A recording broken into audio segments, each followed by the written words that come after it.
Shortly afterwards, Dawn and Adela joined us, but I was distracted by a pigeon. How many times is that pigeon going to have to peck at that thing before he realises it isn't food?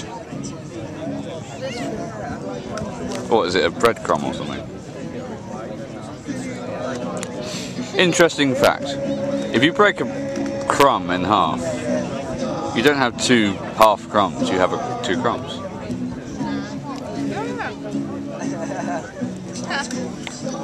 There's some philosophy in that, I don't know where, but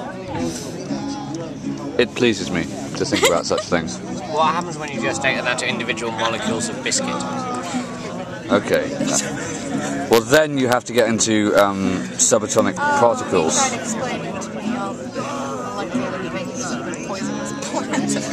Stop trying. Alright, well, you got... Okay, all I said was that alkaline things balance out acid things. That's all I said. That's a relatively simple concept. Yeah. We're going to the park. I want to go to the park. That's not what he said. We're going to the park. Yeah, let's go to the park. Did you go into greater detail than that? Yes, he did. He's just lying. I want to go to the park. We're going to the park. Sorry. Was that a chicken impression? That was a stupid impression. That was a chicken impression. Where are you off to? I'm going to the park. One of the playgrounds. Okay, cool. It's a chicken impression masquerading as a Steven impression. Okay. Okay. She's from Spain. They don't have nettles in Spain. Okay. I didn't know that. You know what a nettle is, right? Stinging nettles. Stinging nettle, yeah. Yes, I'm with you. It's okay. I'm not that far.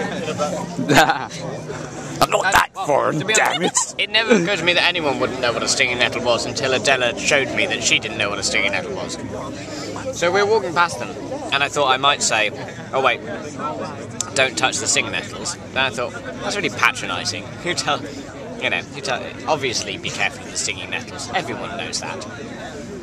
Next thing I know, she's brandishing this leaf at me like, ha, I'm going to get you with a leaf. And I was like, what the hell are you doing? That's a stinging nettle. Pause. What's a stinging nettle? Touch the end of it. With your tongue. That's just me. No. I told her what it was. I said it's a nettle that stings you. And then she was like, how bad, how bad? That's relatively tautological, surely. Indeed. A stinging nettle, a nettle that stings you. Tautological, another brilliant word. I don't know what tautological means, because I've been trying to explain that to Adela too. Like, quite a lot of the time, Dawn is really lazy with her explanations. Not because she doesn't understand what she means, but just because, like, tautologies are often shorter to say than actual explanations. So quite a lot of the time she'll say, well, it's because... Well, because it is. Yeah. I hated parents who did that. Yeah, well, to Adela. Adela's not her child. You know, yes, I'm just... Sorry. Anyway, the point is, Adela was like, oh my god, I've been stung, because she had the little bumps. Yeah. I said, fine, just find a dock leaf. Dock leaves are alkaline. What's alkaline? You don't have nettles and you're going to have dock leaves. Oh, no, we were here. This was when she was visiting me. So there were dock leaves around, so I was like, oh, we just have to find a dock leaf, because dock leaves are these plants that are alkaline, so it'll cancel out the acid in the nettle. And she was like, what?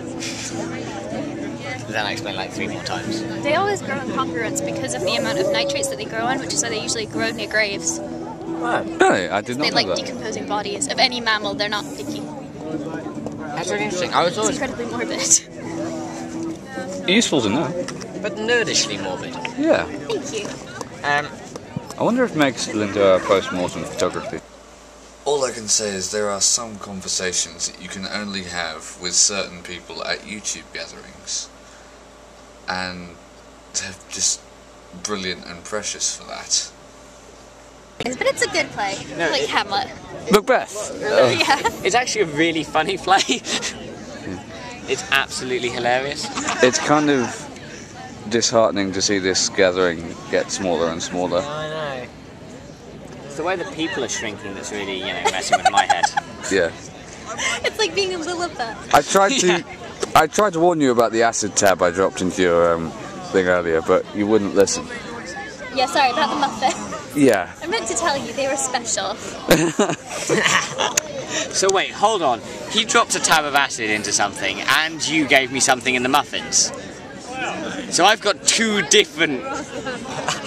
You better keep putting I'm gonna die! I'm gonna die! It's okay, it's okay. Have some orange juice. Yeah, orange juice which you've laced with something. You have laced with something. If you take an amphetamine and a barbiturate at the same time, though, don't they cancel each other out? I don't know. No, they cause you to have a heart attack. As John Belushi found out, as did River Phoenix. Too late. I don't know, I've never tried. The way you phrase that implies that they were like... Oh, it gives you a heart attack, I see now.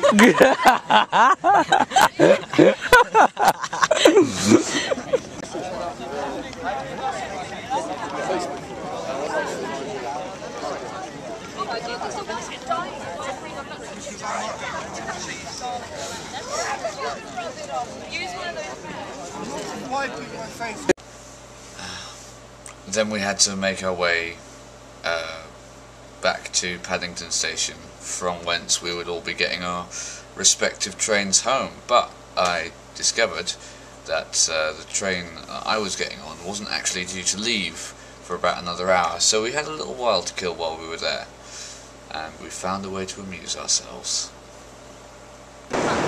It's story time, children. Here was Stephen. Hello, children. My name is Stephen, and I'm going to tell you a story. A story from a very long way away. Once upon a time, well, pretty much now, actually, on a distant shore, in a land with very, very tall trees and overly large bears, there lives a girl called Meg. And Meg, as we all know, has flowery hair clips. Many, many flowery hair clips. But not just any flowery hair clips, they're magical flowery hair clips. Because normally, you know, Meg doesn't go for the girly flowery look. But with her magical hair clips, she can do many amazing things.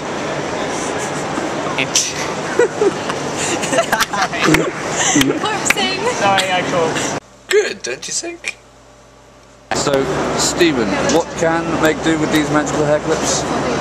Pretty much anything, but her evil, dastardly scheme at the moment is using them to seduce poor English folk of all genders. And pretty much all descriptions. Tall, small, black, white, male, female. You know, clever, stupid. Straight. Any colour hair. Straight, gay. Straight, gay. Upside down, right way up. Whatever are we to do? I think...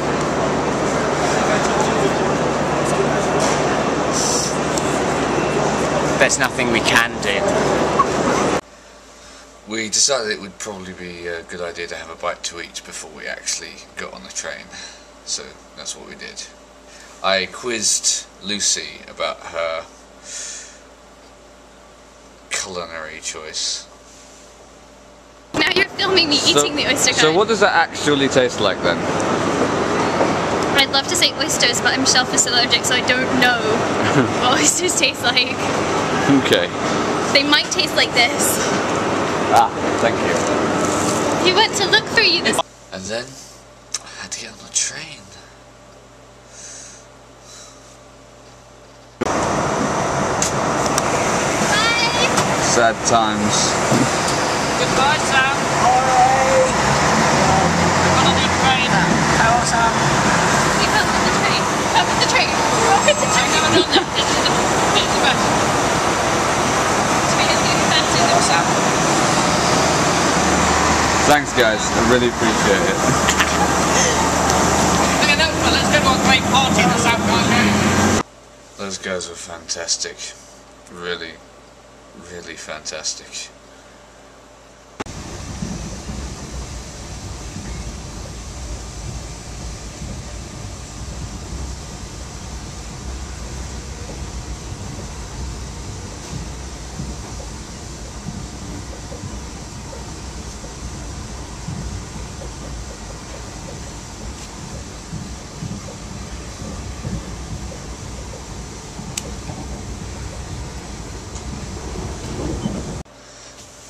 And so, as you can see, I made it back home. As I record this right now, it's rather later at night than I care to admit, and tomorrow I'm heading back to London to go to the John Green gathering. So by the time you see this, I'll have probably done that and have a load more footage to edit, and this will probably have been split into at least 3, I'm guessing, installments, which I will put up on YouTube. But anyway, I hope you enjoyed all of that, and if you have the opportunity to come to next year's Summer in the City, I would most highly recommend you go. It was an unforgettable weekend for me.